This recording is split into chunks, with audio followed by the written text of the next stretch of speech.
우리를 지키시는 하나님의 은혜가 오늘 또 우리 가운데 함께하고 하나님의 말씀을 통해서 우리 영혼들에게 뜨거운 은혜가 충만하게 임하게 되기를 주님의 이름으로 축복합니다. 아침에 서울 있는 목사님한테서 카톡이 왔습니다. 9시부터 구청에서 나와서 지키고 서 있다고. 참 어렵지요. 많이 신경도 쓰이고. 온양시에 있는 우리는 신창면이잖아요. 온양시에 있는 목사님들 얘기를 들어보니까 시청에서 직원들이 몇 번씩 찾아오고 제발 주일날 예배드리지 말라고. 다행히 우리 교회는 찾아오지는 않았어요. 찾아오지는 않았고 연장이 전화를 안 보냈고 연 직원이 안 보내고. 여러분들은 모르지만 어제 그제 새벽에 누가 왔다 갔어요. 전단을 하나 놓고 그러고 갔어요. 뭐 그러거나 말거나 우리가 드려야 될 예배는 드려야 되고 또 지켜야 될 것은 꼭 지키셔야 합니다. 할 수 있으면 마스크를 좀 다 쓰세요. 지금이라 옆에 분들을 위해서 불편하시더라도 그게 좋습니다. 근데 누가 얘기했나요? 다 이렇게 거리를 띄고 앉았어요? 그럴 때 다 얘기하셨구나. 오늘 저는 올 줄 알았습니다. 연상소 와가지고 오면은 입구에서 열 재야 되고 손 소독해야 되고 마스크 다 써야 되고 들어와서 앉아있는 그 거리 잰답니다. 그렇게 해야 돼요. 그게 안 되면 교회 문을 닫겠다는 게 전부 방침입니다. 아까 어떤 목사님 방송 설교하는 거 듣는데 그 양반이 그럽니다. 방송이 지금 나가는 거예요. 나가는데 설교 중에 당신들은 당신들 할 일은 하고 교회는 교회에다가 맡기라. 속으로 통쾌합니다. 그래도 우리가 해야 될 일은 또 해야 합니다. 서로의 건강을 위한 거니까. 그러나 제가 볼 때는 이 코로나 문제는 우리나라에서 거의 끝나가지는 않는가 하는 생각을 합니다. 꼭 그런 날이 속히 올 줄로 믿습니다. 창세기 26장에 보면 하나님께서 아브라함을 찾아오십니다. 오셔서 뭐라고 하는 거 아니? 내가 내년 이맘때에 너에게 아들을 줄 거야. 이렇게 얘기하십니다. 그러니까 아브라함이 그 소리를 듣고 웃었어요. 장막 뒤에 있던 사라도 그 소리를 듣고 웃습니다. 그러니까 하나님이 그래요. 야, 너 왜 웃냐? 아브라함이나 사라가 안 웃었는데요. 왜 웃었느냐면 아브라함과 사라가 웃었던 이유는 불가능한 일이기 때문입니다.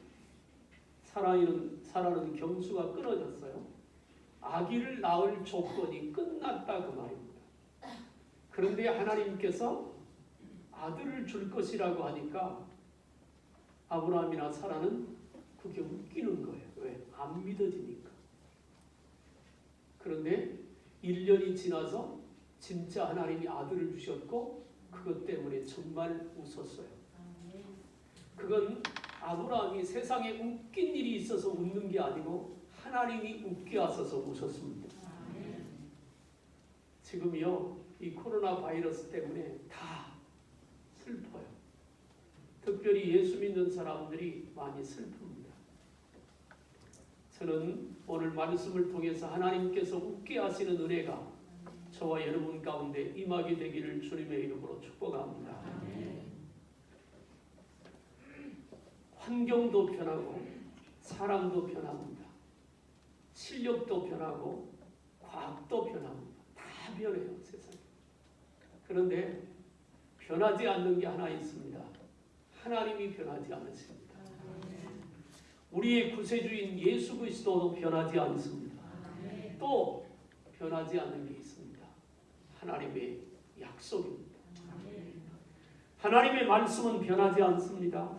그러니까 우리가 사람을 너무 의지해서도 안 되고 세상의 조건을 너무 따라가서도 안 됩니다. 왜? 그것들은 자기 형편에 따라 다 변하니까.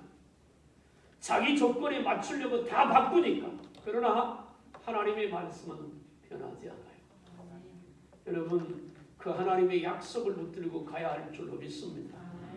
왜 사람들이 특별히 예수 믿는 사람들이 두려워서 벌벌 떨까? 왜 이런 사태를 무서워할까? 객관적으로 놓고 보면 전 세계적으로 급속도로 퍼져나가잖아요. 몇 명이 더 죽을지, 얼마나 많은 사람들이 질병에 고통을 당할지, 또 언제 끝날지 아무도 모릅니다. 하나님만이 알아서 아무도 몰라요.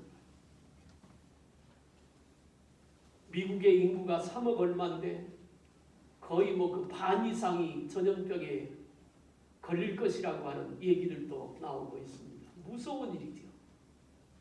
그런데 하나님의 말씀 속에는 무서운 전염병도 고치는 능력이 있습니다. 하나님의 말씀에 치유가 있고, 하나님의 말씀에 생명이 있고, 하나님의 말씀에 권세가 있는 줄로 믿습니다. 그 약속을 붙들면 두려워할 것도 무서워할 것도 아무것도 없습니다. 제가 오늘 새벽 예배 때 그런 얘기했습니다. 제가 목회를 지금 34년째인가 35년째 하는데, 이제까지 목회하면서 제일 힘들었던 때가 언제냐면 우리 큰사랑교회를 건축할 때입니다. 지하 공사를 해놓고 1년 동안 돈을 한 푼도 주지 못해서 공사를 중단하고 있을 때가 힘들었습니다. 얼마만큼 힘들었느냐면 죽을 만큼 힘들었습니다. 제가 그때 예배 때 나 죽을 것 같다고 한 얘기가 있습니다. 그런 기억이 안 잊어요. 그런데요, 그때는 외부적인 그런 압력, 돈을 못 줬으니까 일꾼들이, 업자들이 쫓아와서 교회를 뒤집어 놓을 거다, 그런 압력들, 혹은 아무것도 할 수 없는, 왜? 돈이 없으니까 아무것도 할 수 없는 그것 때문에 많이 힘들었어요. 그런데 그때는 그래도 한 가지 할 수 있는 게 있었습니다. 참고를 얻어서 마음껏 예배할 수 있었고 마음껏 기도할 수 있었어요. 그러니까 다른 문제를 극복하고 이길 수 있었어요. 지금은 외부적인 압력은 없습니다. 그런 핍박은 없어요. 그런 고난은 없어요. 그런데 저 자신이 힘들다기보다 교회 전체를 놓고 보면 주일이면 나와야 돼. 계속 매일같이 명단을 놓고 누가 나왔고 안 나왔고 쭉 살핍니다. 2020년에 집사님으로 세워진 직분자들 중에 반이 안 나옵니다. 이유가 다 있습니다. 어린이집 교사기 때문에 자기가 문제가 생기면 어린이집 전체가 문제가 생기니까 그래서 못 나오는 분들이 많은데, 안 믿는 남편들이 나가지 못하게 해서 못 나오는 경우가 또 반이 됩니다. 다 이해를 합니다. 그런데 그런 부분들이 마음이 아픕니다. 그런 부분들. 모두가 마음을 합쳐서, 모든 성도들이 힘을 합쳐서 같이 기도하고 같이 예배하고 같이 찬양하고 같이 은혜 받는 그 함께라고 하는 공동체가, 이게 한쪽 부분이 무너져 있으니까 그 부분들이 저한테는 많은 힘듦으로 다가옵니다. 물론 이렇게 주일날 여러분들을 보면 제 마음도 기뻐지고 소망도 있습니다. 하나님께서 이 어려움을 끝낸 날을 분명히 오게 할 줄로 믿습니다. 오늘 저는 시편 127편을 중심으로 해서 세우시는 하나님, 따라합니다. 세우시는 하나님. 세운다는 말은 일으킨다는 말도 됩니다. 든든히 세운다는 말, 바로 세운다는 뜻이 있습니다. 하나님께서 저와 여러분들을 세우시기를 주님의 이름으로 축복합니다. 믿음도 바로 서야 합니다. 기도도 바로 서야 합니다. 우리가 머물러야 될 자리에 바로 서 있어야 합니다. 그래야 하나님께 쓰임받고 이 어려운 시대를 극복하고 이겨나갈 수 있기 때문에 그렇습니다. 연 3주째 하나님을 우리가 바라보고 의지해야 된다고 하는 말씀을 여러분들에게 드리고 있습니다. 여호와께서 집을 세우지 아니하시면 세우는 자의 수고가 헛되며, 그렇습니다. 하나님께서 집을 세우지 아니하면 세우는 자의 수고가 헛되다고 했습니다. 믿음의 조상 아브라함 75세 때 하나님의 부름을 받았습니다. 그에게는 자녀가 없었어요. 근데 하나님께서 뭐라고 말하는 거니? 내가 너에게 하늘의 별처럼 바닷가의 모래알처럼 많은 자녀를 줄 거야. 아브라함과 사라가 죽고 나면 자녀가 없으면 그 가정은 끝입니다. 그런데 하나님께서 아브라함과 사라에게 자녀의 약속을 주면서 내 가정을 세워가는데, 그런데 그 가정이 어떤 가정이냐? 믿음의 조상으로 세워가겠다고 하나님께서 아브라함에게 약속하셨어요. 시간이 지납니다. 75이 넘어서 80이 되고 80이 넘어서 85세가 됩니다. 그래도 하나님이 약속을 이루지 않아요. 그래서 하갈을 선택해서 딴짓을 합니다. 이스마엘을 낳았습니다. 하나님께서 하갈과 이스마엘을 쫓아내라고 쫓아냈습니다. 그리고 나서 25년 만에 24년 만에 하나님이 다시 찾아오셔서 내년 이맘때 내 자녀를 줄 거야.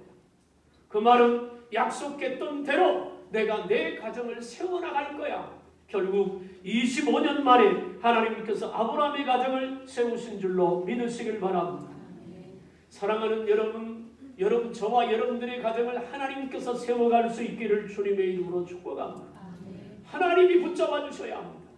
하나님이 붙들어 주신 가정, 하나님께서 지키시는 가정, 하나님께서 믿음 안에서 아름답게 세워져 가는 여러분들을 복된 가정이 되기를 주님의 이름으로 축복합니다. 미국의 시카고에 한인 교회 장로님 한 분이 계셨습니다. 그 장로님 숙부가 한국에서 꽤나 잘 산다고 합니다. 그래서 이 장로님이 미국에서 사업을 하면서 기반을 다졌으니까 숙부한테 연락을 했습니다. 숙부님, 정리하고 미국에 들어와서 저하고 같이 사업을 하지요. 같이 예수 믿는 가정이니까 그렇게 하기로 결정을 했습니다. 그리고는 재산을 다 정리해서 미국으로 이민을 갑니다. 시카고 공항에 내렸더니 한 신사가 다가와서 말했습니다. 아이고, 먼 길 오시느라고 수고하셨습니다. 제가 대신 영접하러 왔습니다. 여기는 위험한 곳이니까 여권과 돈지갑, 돈가방, 중요한 짐은 빨리 차에 실으셔야 합니다.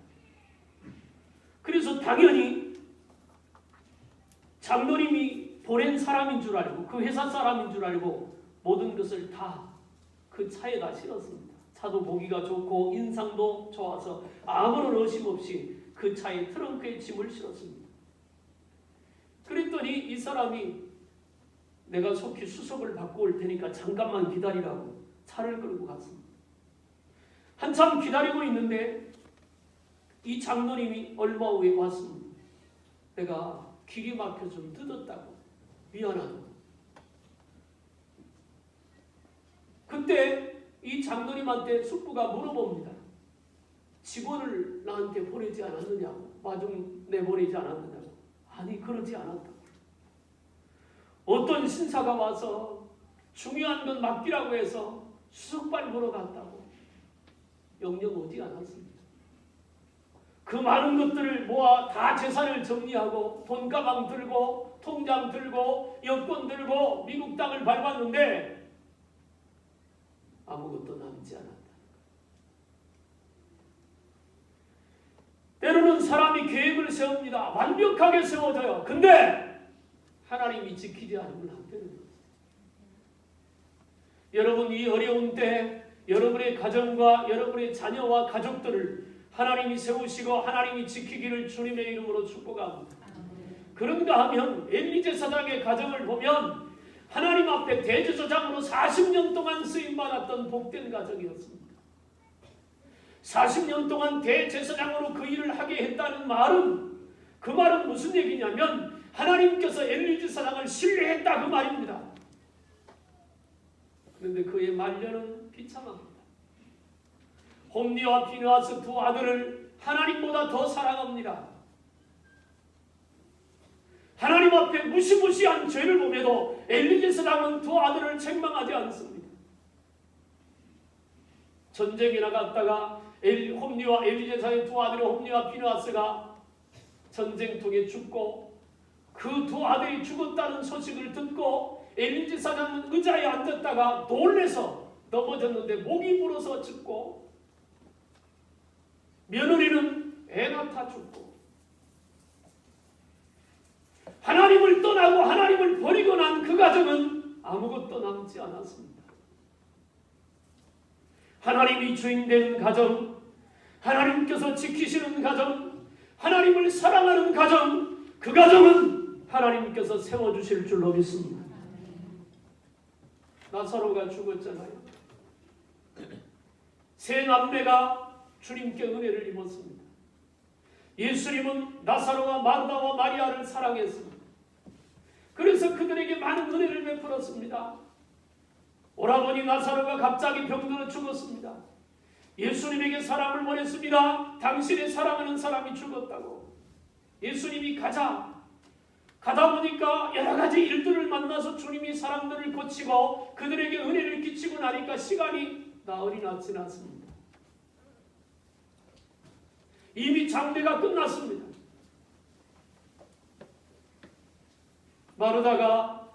마르다에게 예수님 말합니다. 가자. 무덤에 가자. 그랬더니 마르다가 뭐라고 하는 말이, 우리 오라버니가 죽기 전에 예수님이 오셨으면 안 죽을 뻔했습니다. 예수님께서 뭐라고 말해요? 믿음인 영광을 볼 것이다. 무덤 앞에 갔습니다. 돌을 옮겨놓으라. 말립니다. 이미 장사한 지 나흘이 지내 썩는 냄새가 납니다. 내가 믿음인 영광을 보리라고 하지 않았느냐? 돌을 옮겨놓으니까 예수님께서 나사로를 향해서 말합니다. 나사로야, 나오너라. 그 예수님의 한마디가 죽은 나사로가 살아나온 줄로 믿으시길 바랍니다. 하나님을 사랑하는 그 세 남매, 부모가 일찍 죽고 세 남매가 의지하고 살아 기둥과 같이 세워졌던 오빠가 죽었을 때 그들은 실망하고 낙심했지만 그래도 예수님을 청빙합니다. 예수님이 오시니까 그 가정이 다시 세워졌고 죽은 사람이 다시 살아난 줄로 믿으시길 바랍니다. 오늘 우리에게 하나님의 그 세우심이 필요한 것입니다. 하나님의 붙들어주심이 필요한 것이지요. 여러분들의 가정이 그렇게 복된 가정으로 세워지기를 주님의 이름으로 축복합니다. 여호와께서 너를 실족지 아니하게 하시며 너를 지키시는 자가 졸지 아니하실 것이라고 시편 121편에서 말씀합니다. 두 번째 얘기하고 싶은 것은 하나님이 지켜주실 때 가장 안전합니다. 오늘 본문 1절에서 여호와께서 집을 세우지 아니하시면 세우는 자의 수고가 헛되며 여호와께서 성을 지키지 아니하시면 파수꾼에 깨어있음이 헛되도다. 몇 주 전에 제주도 해군기지에서 있었던 사건이 있습니다. 해군기지는 군사지역이니까 일반인이 들어갈 수가 없습니다. 그런데 일반인이 들어가서 1시간 이상을 활보했는데도 몰랐습니다. 옛날에 휴전선, 동해안 혹은 서해안 군인들이 보초석을 지켰습니다. 지금은 아무도 없습니다. 뭐가 지키느냐 하면 CCTV가 지킵니다. 근데 제주 해군기지도 CCTV가 망가졌대요. 누가 왔다 가는지 아무도 모릅니다. 다 열려 있습니다. 그것이 우리나라의 현실이기도 합니다. 오늘 말씀은 이렇게 말합니다. 하나님이 지켜주지 않으면 파수꾼의 경성함이 허사로다. 사람이 아무리 자기를 지키려고 해도 하나님이 지켜주지 아니하면 안 된다는 것이죠. 지금 코로나 바이러스 때문에 전 세계가 큰 문제입니다. 우리나라도 일부가 잡히긴 했지만 언제 끝날지 아무도 모릅니다. 그런데 여러분, 코로나 바이러스는 언젠가는 없어질 것입니다. 백신이 개발이 되고 치료제가 만들어지면 치료가 되겠지요. 근데요, 이게 문제가 아니라 이유가 문제입니다. 경제가 무너졌습니다. 우리나라는 회복이 빨라지겠지만 다른 나라는 다 문을 빗장을 걸어 잠그고 있습니다. 우리나라는 물건을 팔아야 먹고 사는 나라입니다. 팔 데가 없습니다. 문 닫는 회사가 많이 나올 겁니다. 실업자가 많이 생길 겁니다. 이건 남의 얘기가 아닙니다. 우리 얘기입니다. 우리가 하나님께 엎드려서 구해야 되는 이유가, 주님의 도움을 청해야 되는 이유가 거기에 있습니다. 이미 우리 손을 벗어났습니다. 우리 능력을 벗어났어요. 우리의 권한 바뀝니다. 하나님께서 해주셔야 되는 것입니다. 하나님께서 붙잡아 주셔야 될 줄로 믿으시길 바랍니다.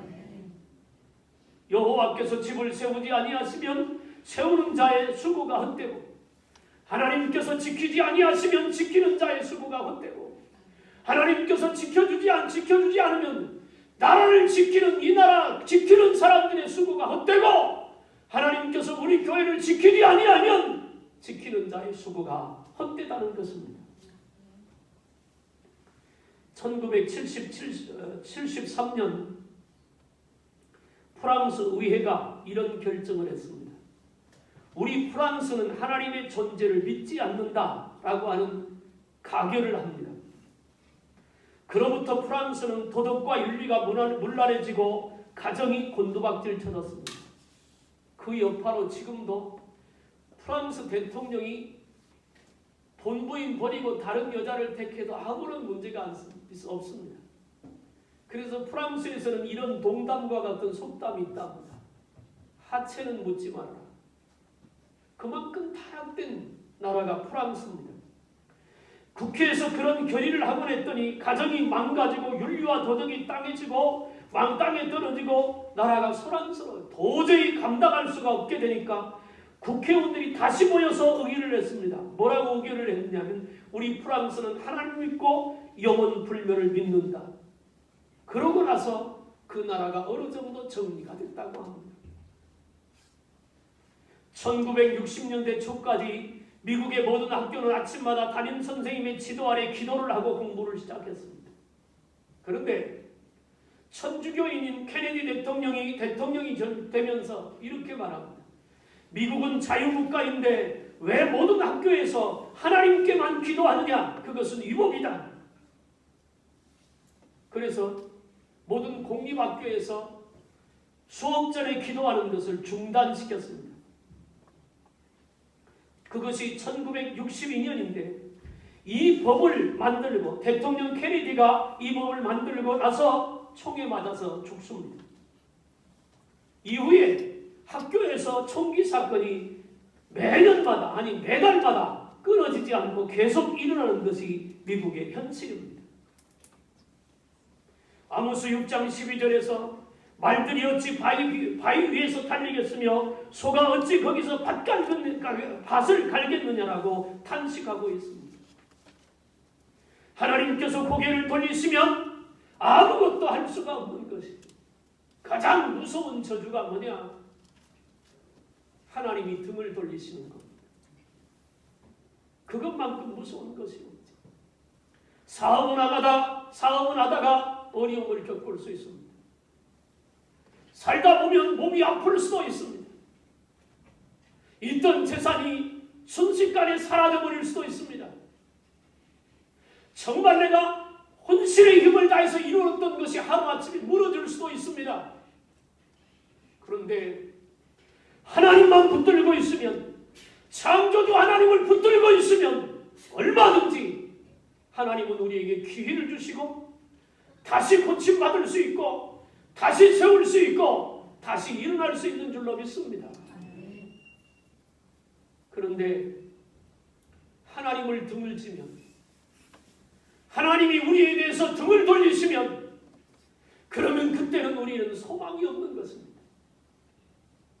아무것도 바랄 것이 없는 것이에요. 그래서 신학자들은 이렇게 말합니다. 시대의 마지막 보루가 교회다. 그 말은 마지막 보루가 예수 그리스도다. 그 말입니다. 예수님만이 이 어려운 사태를 끝낼 수 있습니다. 예수님만이 모든 것을 고치고 회복시킬 수 있는 줄로 믿습니다. 예수님만이 그렇습니다. 6.25 전에 북한이 남한보다 3배나 더 잘 살았답니다. 8배나 더 잘 살았답니다.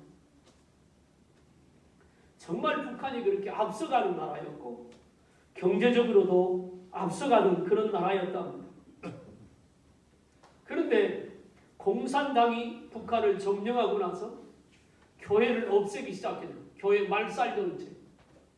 예수 믿는 사람들을 잡아 죽이기 시작합니다. 공식적으로는 북한에도 교회가 있지만 위성교회입니다. 공산당이 우리에게도 자유가 있다고 선전하기 위해서 세운 교회고, 그렇게 교회를 짓밟고 동방의 예루살렘이었던 평양에서 십자가가 내려지고 예배가 중단된 때부터 북한은 저렇게 어렵게 살고 있는 것입니다. 사랑하는 여러분, 하나님이 지키셔야 할 줄로 믿습니다. 그것이 우리가 이 땅에서 승리하고 복받는 길이에요. 아무리 세상이 어렵고 함에도 포기할 수 없는 하나, 예수 그리스도십니다. 우리가 그분을 붙잡아야 될 거예요. 다른 건 썩은 동아줄일지 모릅니다. 어떤 사람은 주식 투자를 했는데 재벌입니다. 한 주 동안 1,000억이 날아갔다 합니다. 상상할 수 없는 돈이잖아요. 그 좀 있을 때 10억만 우리 주지. 그죠? 그러면 하나님 앞에 심기라도 했겠지. 어마어마한 그 엄청난 돈이 2주 동안 자기 손에 한 번도 들어가지 못하고 안개처럼 사라져버려요. 그게 세상의 물질의 힘입니다. 세상의 모든 것들은 그렇게 허상입니다. 진짜인 줄로 붙들고 있지만 지나보면 아무것도 아니라는 것이죠. 그런데 우리 하나님은 세상이 무너져도, 세상이 다 엎어져도 하나님은 여전히 살아계십니다. 눈에 안 보이지만 그분의 손이 우리를 붙들고 계시고, 그분이 우리 가정을 붙들고 계시고, 그분이 이 큰 사랑과 이만한 민족을 붙들고 계셔야 합니다. 그것이 우리가 승리하는 길입니다. 그래서 마지막으로 얘기하고 싶은 것은, 지금은 어느 때보다 더 기도가 필요합니다. 왜냐하면 하나님이 세워주셔야 하니까, 하나님이 도와주셔야 하니까, 하나님이 붙잡아 주셔야 하니까. 제가 노심초사하는 게 있습니다. 우리 교회에 등록된 성도들이 실족하지 않기 위해서. 그게 가장 힘든 부분입니다. 주일학교 교사들이 얼마나 아이들을 챙기고 있는지 모르겠습니다. 학교 개학과 동시에 저희도 주일학교를 다시 시작하려고 하는데, 그때 그동안에 나왔던 아이들이 다 나올 것인지, 그렇게 해야 교사의 사명을 하는 거죠. 중고등부가 과연 얼마나 또 모일 수 있을지, 우리 성도들이 얼마나 또 모일 수 있을지, 그게 힘든 부분입니다.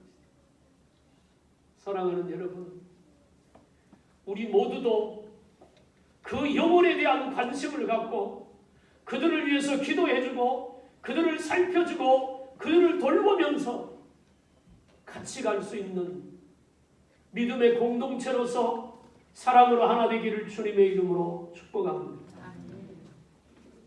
이스라엘 백성이 나치 정권에 의해서 600만 명 이상의 학살을 당합니다. 이스라엘에 가면 홀로코스트라고 하는 기념 전시관이 있습니다.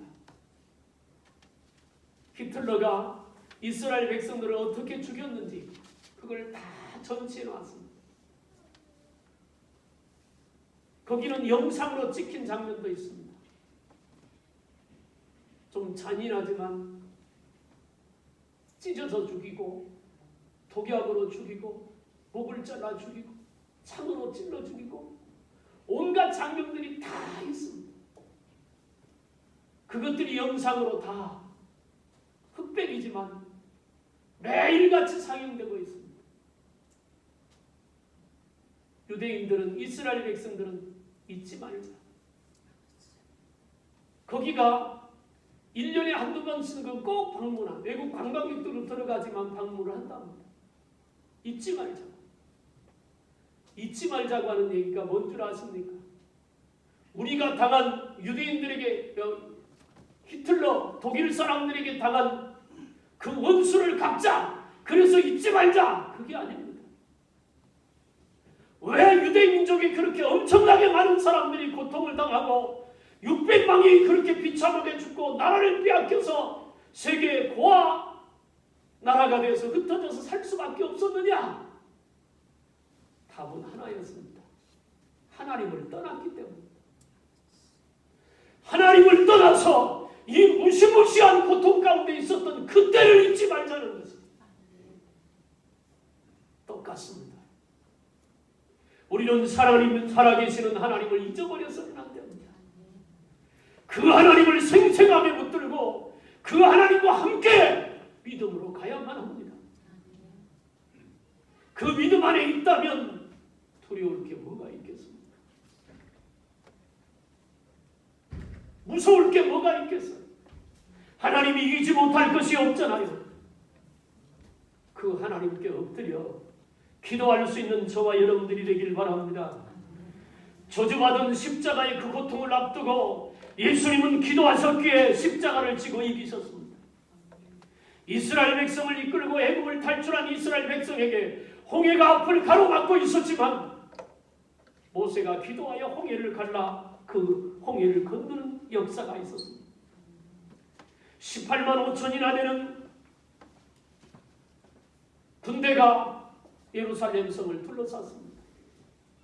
히스기야가 기도했더니 다음 날 아침에 일어나 보니까 18만 5천이 다 죽었고 집으로 돌아가고 없습니다. 죽을 병에 걸려 하나님이 사형선고를 내렸을 때 히스기야가 하나님 앞에 벽을 향하여 앉아 통곡하며 기도했을 때 하나님이 그의 생명을 15년이나 연장시켜 주셨어요. 요한복음 14장 1절에 너희는 마음에 근심하지 말라 하나님을 믿으니 또 나를 믿으라. 그렇습니다. 우리가 믿을 것은 하나님인 줄로 믿습니다. 성도는 하나님만 바라보는 하나님 바라기입니다. 우리는 찬송 부를 때 이렇게 찬송합니다. 십자가 군병들아. 그렇습니다. 우리는 십자가 군병입니다.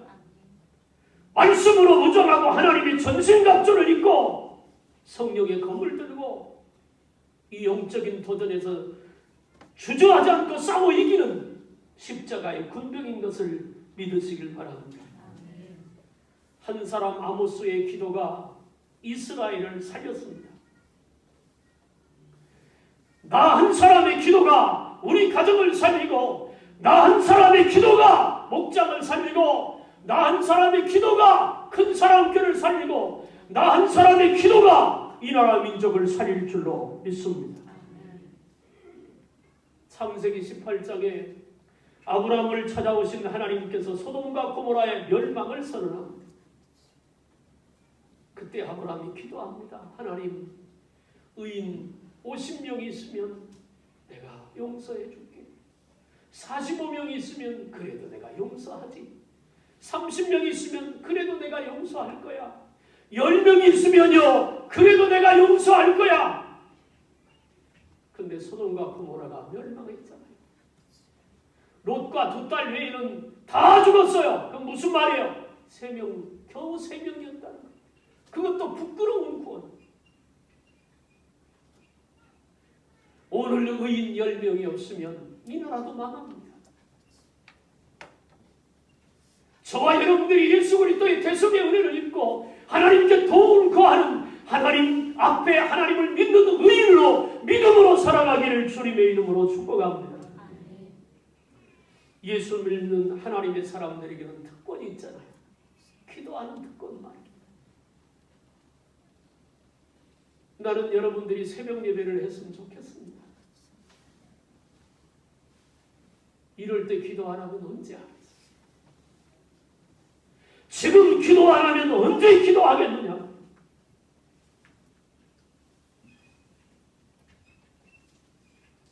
사도행전 12장에 베드로를 잡아다 옥에 가둡니다. 세례 요한을 목을 치고 나니까 장로들과 대제사장들이 너무 좋아하는 것을 보고 헤롯이 그러면 지금 예수의 제자 중에 누가 우두머리냐? 베드로인데 잡아와라. 죽이려고 잡아다 가뒀습니다. 초대교회에 총책임을 맡고 있는 베드로가 죽을까 봐 그때부터 가족들이, 교인들이, 성도들이 모여서 기도를 시작합니다. 그들의 간절한 기도, 베드로가 감옥에서 지쳐 잠들었을 때 성도들은 교회에서 기도하고 있고 하나님이 천사를 보내서 잠자는 베드로를 깨우잖아요. 일어났더니 손발에 수갑이 풀어집니다. 천사가 가자고 해서 일어나 따라가니까 옥문이 저절로 열립니다. 문 밖에까지 나왔는데 순간 천사가 사라져버립니다. 그때서야 베드로가 깨닫습니다. 아, 하나님이 나를 구원했구나. 그리고 성도들이 모여있는 교회로 돌아옵니다. 문을 두드립니다. 그런데 안에서 기도하는 소리 때문에 그 소리를 듣지 못하잖아요. 어린아이가 베드로 선생님이 왔다고. 어린들이 아이를 막 뭐라고 합니다. 야! 베드로 선생님이 감옥에 갇혔으니까 우리 기도하고 있지 않느냐? 아니라고, 지금 문 밖에 왔다고. 문을 열어보니까 진짜 베드로가 왔습니다. 코로나 바이러스에 갇힌 성도들이 많이 있잖아요. 대한민국도 코로나 바이러스에 갇혀있고 전 세계에도 코로나 바이러스에 갇혀 있습니다. 경제도 갇혔습니다. 건강도 갇혔어요. 모든 게 두렵잖아요. 어떻게 풀 거예요, 이 문제? 누가 풀 거냐고요? 하나님이 풀어주셔야 합니다. 하나님이 열어주셔야 합니다. 뭐가 필요합니까? 성도들이 모여서 기도했던 그 기도가 필요한 거예요.